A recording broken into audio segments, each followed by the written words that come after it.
పాండురంగ గారు చనిపోయి ఇప్పటికి 3 రోజులు 5 రోజులు కానీ ఈ రోజు వరకు ఆ జొన్నల కుప్ప అక్కడనే ఉన్నది. ఇంతవరకు కొన్నవాడెవడు లేడు. అంటే ఇవాళ రాష్ట్రంలో పరిస్థితి ఎంత దయనీయంగా ఉందో పాండురంగ గారి కుమార్తె శిరీష ఒక రైతు బిడ్డగా మాకు వివరించి చెప్తుంటే మా కళ్ళల్లో కూడా నీళ్లు తిరిగినాయి. రైతు బాగుంటేనే రాజ్యం బాగుంటుందన్న ఉద్దేశంతో మరి ఒక రైతు బంధు లాంటి పథకం కేసీఆర్ గారు పెట్టినారు. ఇవాళ రైతు బంధు లేదు.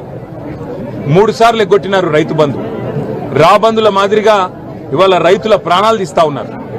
రైతులు పంట పండిస్తే కష్టపడి నువ్వు రైతు బంధు ఇయ్యకున్నా, కరెంటు చక్కగా ఇయ్యకున్నా, రైతుకు ఏ సాయం చేయకున్నా, ఆరుగాలం కష్టపడి పంట పండిస్తే మరి 3,720 రూపాయలని మద్దతు ధర అని చెప్పి డైలాగులు కొట్టి మీరు మేనిఫెస్టోలోనేమో మద్దతు ధర మీదికెళ్లి బోనస్ ఇస్తాం, ప్రతి పంటకు 500 బోనస్ ఇస్తాం, జొన్నలైతే 3,720 మీదికెళ్లి ఇంకో 500 ఇస్తాం, అంటే 4,200 ఇస్తామని చెప్పి కల్లబొల్లి మాటలు చెప్పి ఇవాళ మార్కెట్ల ప్రైవేట్ మార్కెట్ల 2,000 రూపాయలకు అమ్ముకునే దుస్థితి తెచ్చింది కాంగ్రెస్ ప్రభుత్వం. ఇలా పాండురంగ గారి కుటుంబాన్ని పరామర్శించడానికి ఇక్కడికి వస్తే వాళ్ళ భార్యను అడిగిన నేను, అమ్మ మీకు రుణమాఫీ అయిందా అని అడిగిన. మాకు రుణమాఫీ కాలేదు సార్, మాకు 1,00,000 మీద రుణం ఉండే, మాకు ₹1 మాఫ్ కాలే అని చెప్పినారు. రైతు బంధు పడ్డదా అని అడిగిన, పడలే.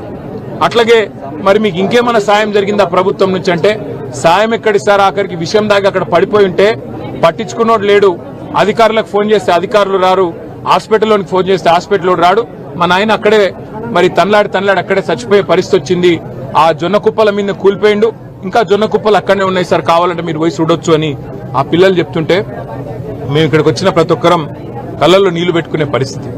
ఇలా ఈ పరిస్థితి కేవలం పాండురంగ గారిది ఒక్కరిదే కాదు, రాష్ట్రంలో ఉన్న ప్రతి రైతు పరిస్థితి ఇంతే.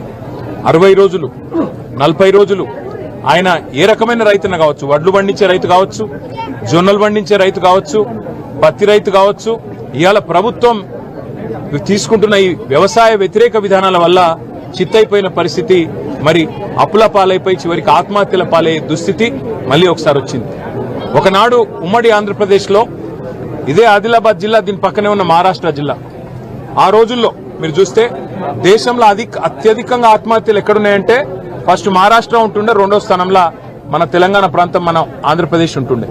అట్లాంటిది 10 ఏళ్లలో కేసీఆర్ గారు తీసుకున్న కొన్ని నిర్ణయాల వల్ల రైతు బంధు కావచ్చు, రైతు బీమా కావచ్చు, రైతుకు కరెంటు ఉచితంగా ఇచ్చుడు కావచ్చు, అట్లాగే పంటల కొనుగోళ్లు కావచ్చు, దీనివల్ల ఆత్మహత్యలు గణనీయంగా తగ్గినాయి, బలవన్ మరణాలు తగ్గినాయి.